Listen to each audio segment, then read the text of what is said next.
David Lloyd George, Britain's Prime Minister in the First World War, and Winston Churchill, Prime Minister in the Second, were both leading lights in the new Liberal administration.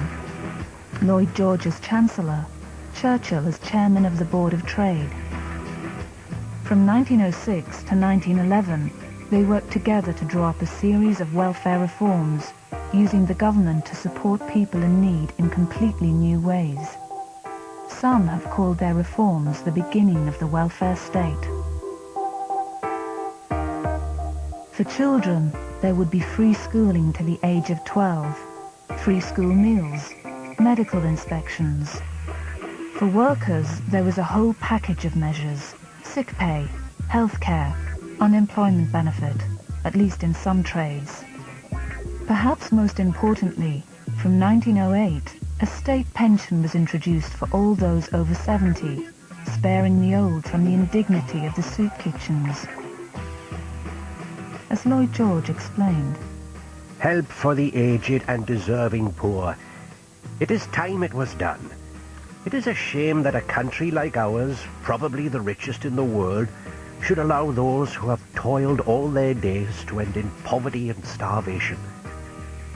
These are problems the state has neglected for too long." what was it that motivated the liberal reformers? To a great extent, it was just social concern. Poverty was a scandal. It begged a humanitarian response. But that wasn't the whole story. The truth was, the Edwardian ruling elite, conservatives and liberals alike, saw in poverty a threat to their own interests. They asked, if children were undernourished, where would the next generation of soldiers come from, fit to defend the empire?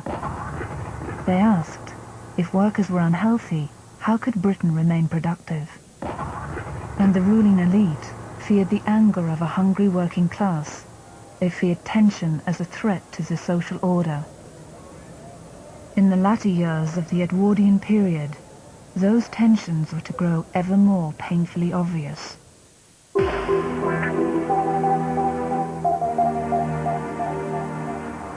This is part of the Great Western Colliery near Tonopandi in South Wales, the scene of the coal miners' strike of 1910.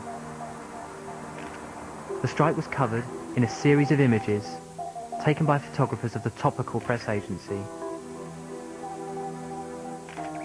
They were based in London, but they had photographers all around the country, taking pictures, sending the negs back to head office in Fleet Street, where they were developed and captioned and sold to the newspapers.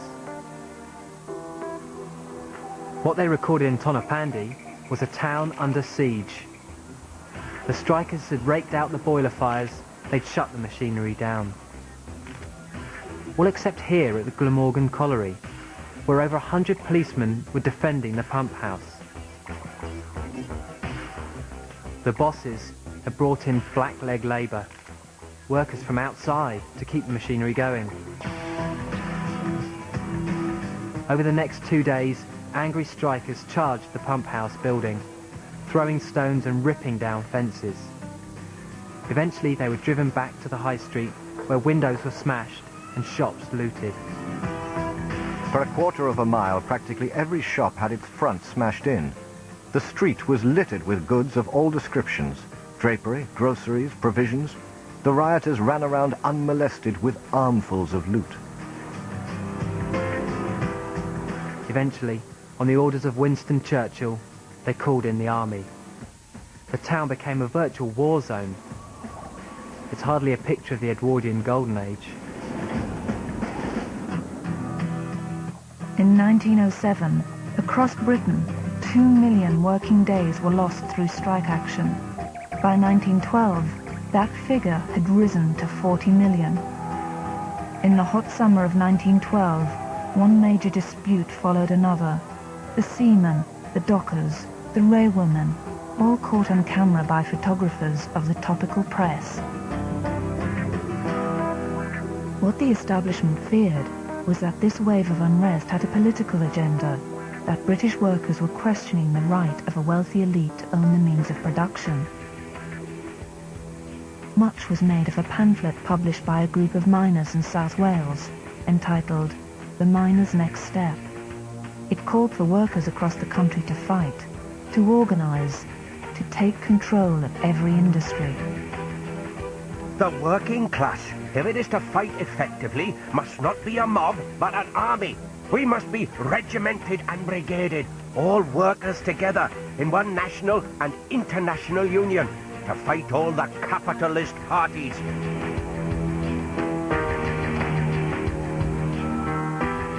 The truth was, most strikers weren't planning to overturn the social order. They just wanted their wages to keep step with rising prices, and they looked to the unions and to the newly created Labour Party to represent their interests. But the forces of tradition were stacked against them. The Labour Party was still a new force. It had just 29 seats in Parliament in 1906, and the two main parties, the Liberals and the Conservatives, defended the interests of the middle class and the rich. Britain, though proud of its parliamentary democracy, had clearly some way to go before it could be called truly democratic.